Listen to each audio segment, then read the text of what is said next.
അസ്സലാമു അലൈക്കും. കുഞ്ഞിക്കലത്തപ്പം ട്രൈ ചെയ്താലോ?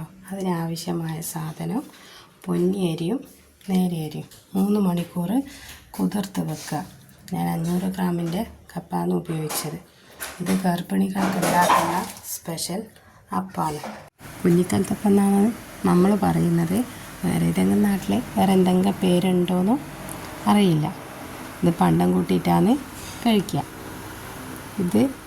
ഇതിലിനി 1 കപ്പ് പഞ്ചസാരയും അല്പം ഉപ്പും 1/2 കപ്പ് വെള്ളവും പിന്നെ ആവശ്യത്തിന് ഏലക്ക.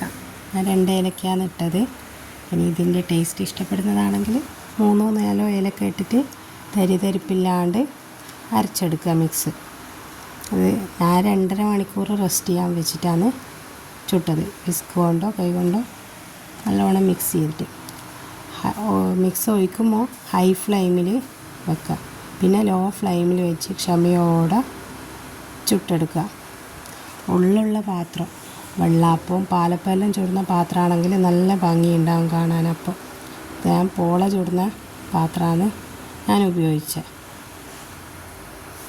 എനിക്ക് ഇതുകൊണ്ട് 10 അപ്പമാണ് ചുട്ട് കിട്ടിയത്.